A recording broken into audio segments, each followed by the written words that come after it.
வணக்கம். நான் ஜஸ்டிஸ். இன்னைக்கு இந்த ortho foam, bonded foam, high density foam, அந்த ஃபோம், இந்த ஃபோம்னு இதுக்கு 1008 பேருங்க. அதுவும் இந்த ஆர்த்தோ ஃபோம்னு போட்டு பேக் சப்போர்ட்டுக்குன்னு சொன்னாங்க பாருங்க ஆஃப்டர் கோவிட்ல. இதுதான் சரியான காமெடி.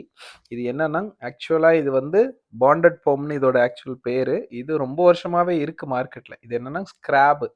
அதாவது உங்களுக்கு ஃபோம் ப்ரொடக்ஷன்ல வர்ற வேஸ்ட் பீஸ். ஏன்னா ஃபோமுக்கு இந்த மாரி டென்சிட்டி இருக்குன்னு நீங்க கேள்விப்பட்டிருப்பீங்க. இது என்ன ஃபோமுங்க? எல்லா குப்பையும் சேர்ந்து அரைக்கிறது. செகண்ட் ஹேண்டு, சுடுகாட்டுல கிடக்கிறது, ரோட்ல கிடக்கிறது, அ அந்த ரேட்டு கம்மின்னு சொல்லி நாங்க வாங்கி நீங்க குடுங்க வேற மேட்ரஸ், புது மேட்ரஸ் தரேன். பழசுக்கு புதுசுன்னு வாங்குறது. இது எல்லாத்தையும் எடுத்து அரைச்சு குடுக்குறது. புரொடக்ஷன் காஸ்ட் ரொம்ப கம்மி. ஒரு 6 அடி மேட்ரஸே உங்களுக்கு ஒரு 4 இன்ச் திக்னஸ் 5 ஒரு 4000 அந்த மாரி வரும். இதுவும் குழி விழும். இது குழி விழுது. அதையும் நான் பார்த்துருக்கேன். அப்புறம் பார்த்தீங்கன்னா, இந்த ஃபோம் பேஸா நெறைய மேட்ரஸ்க்கு பேஸ் மெட்டீரியலா இதத்தான் யூஸ் பண்றாங்க. ரொம்ப ஹார்டா இருக்கும், ஹெவியா இருக்கும். இத நான் இது ஒரு 10 வருஷம்லாம் லைஃப் வரும் அப்படின்ற மாரி நான் நெனச்சேன்.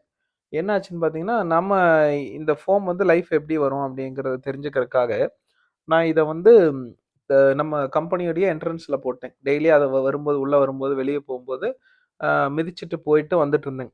அப்புறம் பார்த்தீங்கன்னா, இப்படியே மிதிச்சுட்டு இருக்கும்பொழுது, இது அப்படியே தான் ஹார்டா இருக்கும் போல அப்படின்னு நான் நெனச்சேன். சும்மா இது டெஸ்ட்டுக்காக தான். நான் அந்த ப்ராடக்ட் ரொம்ப சீப்பா சொல்லல.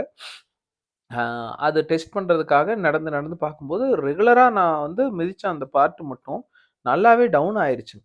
அப்ப இந்த பேஸ் ஃபோம் மேல நீங்க லேட்டெக்ஸு, மெமரி ஃபோம் அந்த மாதிரி ஏதோ வைக்கிறதுனால உங்களுக்கு லைஃப் வருதே தவிர, இந்த ஃபோம நீங்க டைரக்ட்டா யூஸ் பண்ண முடியாது. சும்மா ஒரு திக்னஸ் உயரத்துக்காக வேண்டி இந்த மெட்டீரியல் யூஸ் பண்றாங்க. இருக்கறதுலயே ரொம்ப ரொம்ப சீப்பு. ரொம்ப பிரைஸ் கம்மி. இத போட்டுட்டு ஒரு 2 இன்ச் லேட்டெக்ஸ போட்டு தான் பயங்கரமா மேட்ரஸ் உடைய ரேட் எல்லாம் வச்சு உங்களுக்கு அ என்னென்னமோ சொல்லி சேல் பண்றாங்க. பட் அது வேற. அந்த டாபிக் உள்ள போகல.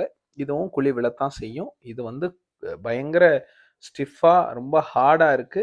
அதனால பார்த்தீங்கன்னா, இந்த மெட்டீரியல் உங்களுக்கு ஆ சும்மா பேருக்கு வாங்கிக்கலாம் அவ்வளோதான். இது டைரக்ட்டா படுக்க முடியாது. இது மேல 1/2 இன்ச் குல்ட்டோ, இல்ல ஃபோமோ, 1 இன்ச் ஃபோமோ அந்த மாரி வைக்கும்பொழுது தான் இந்த சைடு இந்த பார்ட்ட நீங்க யூஸ் பண்ண முடியும்.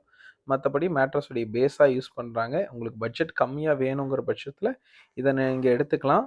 இது ஆர்த்தோ அது இதுன்னு சொல்றதெல்லாம் வேஸ்ட் தான். என்ன கேட்டா நீங்க இது மேல படுத்தீங்கன்னா, தரையில படுத்த மாரி, பிளைவுட்ல படுத்த மாதிரி, கடப்பாக்கல்ல படுத்த மாரி அப்படியே ஹார்டா தான் இருக்கும். ஒரு பவுன்சிங்கும் கிடையாது. அப்படி ஒரு வேளை நீங்க ஓவர் வெயிட்டா இருந்து நீங்க யூஸ் பண்ணி டவுன் ஆச்சுன்னா, அந்த பார்ட் டவுன் ஆனது தான். திரும்ப வேக்கப் ஆகாது. இது நல்லா ஹைட்ராலிக் வச்சு பஞ்ச் பண்ணி, ஃபெவிகால் எல்லாம் வச்சு பஞ்ச் பண்ணி குடுத்துருக்காங்க.